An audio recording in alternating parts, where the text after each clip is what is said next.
नमस्कार मैत्रिणींनो, तुमचं पुन्हा एकदा माझ्या यूट्यूबवाला आरीवर्क चॅनलमध्ये अगदी मनापासून स्वागत आहे. तर मैत्रिणींनो, जसं की आपण 1-2 दिवसापासून आपण 5D पिकॉकचं जे वर्क आहे हे बनवायला सुरुवात केलेलं आहे. ठीक आहे. तर मागच्या 2 व्हिडिओमध्ये आपण 5Dचं जे फेदर असतं, म्हणजे जे पिकॉकचं फेदर असतं ते कसं ड्रॉ करायचं किंवा हे पिकॉक कसे ड्रॉ करायचे, कसे काढायचे, हे आपण सगळं डिटेल्समध्ये बघितलं होतं. त्यानंतरनं आपण ही चेन स्टिच केली होती. तर या चेन स्टिचला आपण परत डबल झिगझॅग, हे जे चेन स्टिच नॉर्मल केल्यानंतर ना त्याच्यावरती असे झिगझॅग चेन स्टिच कशी करायची हे पण आपण बघितलं होतं. त्याच्यानंतर ना आपण त्याच्यामध्येच ही जी फेदर आहे ही पूर्ण आपण कशी बनवायची हे सुद्धा आपण ऑलरेडी बघितलेली होती. ठीक आहे. तर आज जसं मी तुम्हाला सांगितलं होतं, याला आपल्याला वेळ लागणार, खूप वेळ लागणार. आता इथं तुम्ही बघू शकता, काल म्हणजे आपण जो व्हिडिओ बनवला त्यानंतरनं माझं जे राहिलं होतं ते हे पूर्ण मला बनवायला बराच वेळ गेला. ठीक आहे. कारण कसं घरातले कामं सगळं करून मग हे करायचं म्हटलं की आपल्याला वेळ होतोच.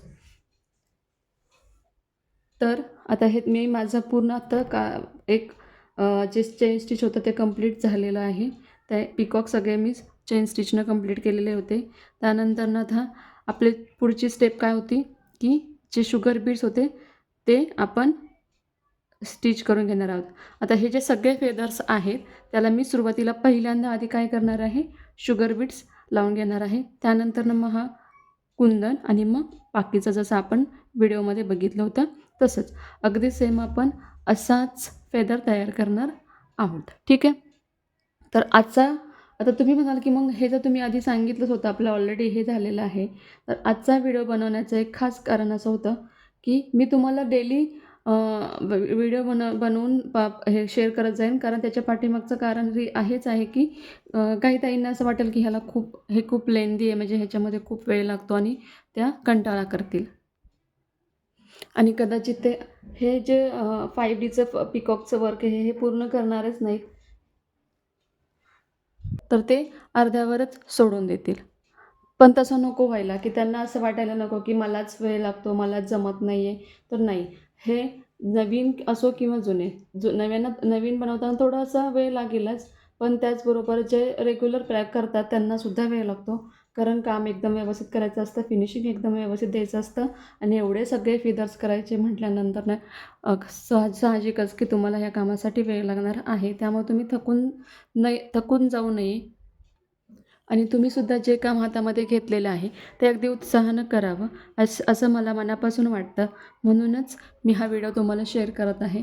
बाकी त्याच्यामागे असं काही रिझन नाही की मी तुम्हाला आज वेगळं काही शिकवणार आहे.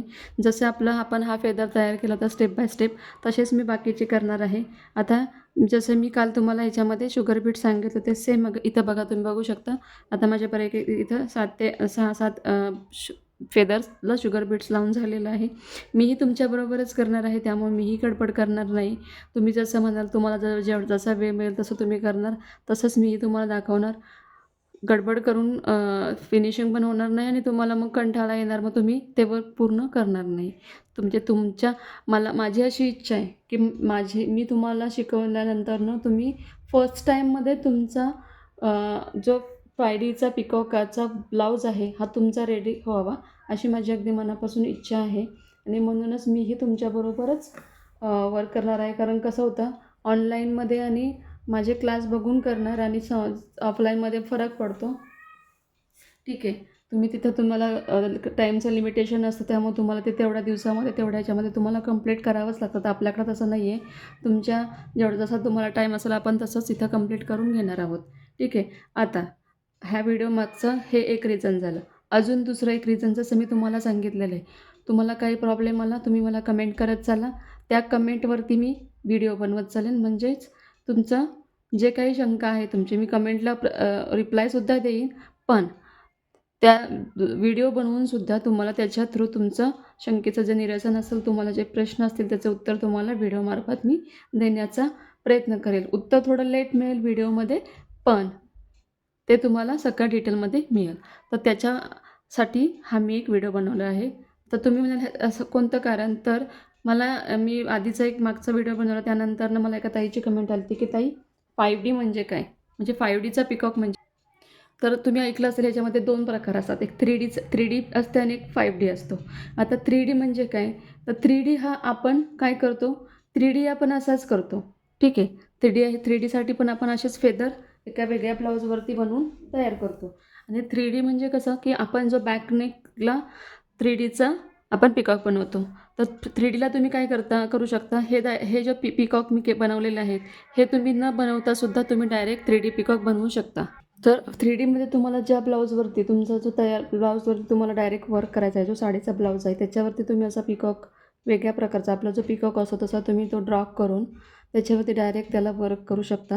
आणि त्याच्याखाली तुम्ही हे जे फेदर आहेत हे कट करून, जसं आपण 5Dला फेदर कट करून यूज करणार आहोत, तसेच फेदर आपण हे असे कट करून तुम्ही 3Dमध्ये यूज करू शकता. पण आपण जर का 5D करायचं म्हटलं तर 5Dला तुम्हाला हे फेदर्स तर कंप्लीट करायचे होते. तर तुम्हाला साधारणतः 5Dला जास्त फेदर्स लागतात. तर त्याला तुम्ही 40-50च्या आसपास तुम्ही फेदर बनवायचे. त्यानंतरनं हे 2 आणि हे 2 असे 4 तुम्हाला हे पिकॉक वेगवेगळे बनवावे लागतील. त्यानंतरनं ह्या चारही पिकॉकवरती तुम्हाला डिझाईन करायला लागेल. आणि ही डिझाईन केल्यानंतर जेव्हा हे तुम्ही पिकॉक कट कराल तेव्हा परत तुम्हाला ह्याच्यामध्ये तुमच्याकडे जर का कॉटन असेल, कापूस असेल किंवा तुमच्याकडे एखादं जुनं टेडी बिअर असेल त्याच्यामध्ये जे मऊ असं त्याच्यामधलं जे कापसासारखं असतं ते पण तुम्ही याच्यामध्ये भरून त्याला एक फुगीरपणा आणतो. आणि त्यानंतरनं आपण स्लीव्जवरती किंवा बॅकनेकला तुम्हाला जर का 5Dचा पिकॉक हवा असेल तर तुम्ही त्याला ते स्टिच करून मग आधी फेदर्स मग हे पिकॉक अशा प्रकारे तुम्ही तिथं स्टिच करू शकता. ठीक आहे. तर हा प्रकारे म्हणजे फरक आहे 5D आणि 3Dमध्ये. ठीक आहे. तर त्या ताईंची मला अशी कमेंट होती की ताई 5D म्हणजे काय? तर 5D म्हणजे हे तुम्हाला सगळं एका सेपरेट ब्लाऊजवरती आधी वर्क करावं लागेल. त्यानंतरनं हे दोन्ही पिकॉक कट करून ते नॉर्मल नीडलनं स्टिच करावे लागतील. हे आपण शिकणार आहोत कसं करायचं आहे ते. हे सगळं आपण करून घेणार आहोत आणि मग त्यानंतरनंच मग आपण हे सगळं आपल्या ब्लाऊजवरती लावून घेणार आहोत. म्हणजे जो आपला तयार ब्लाऊज करायचा त्याच्यावरती आपण हे वर्क करणार आहोत.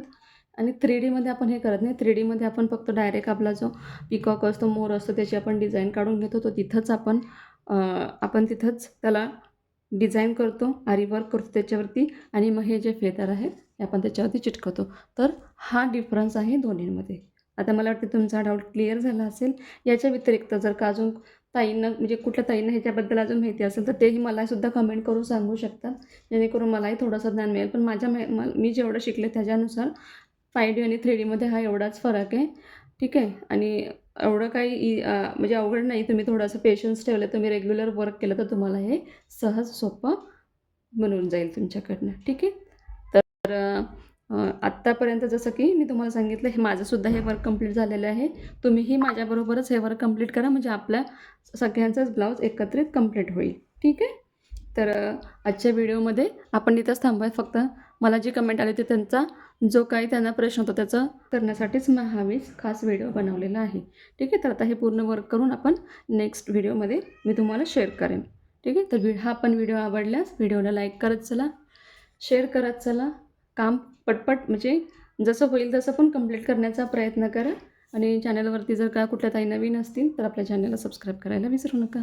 थँक्यू.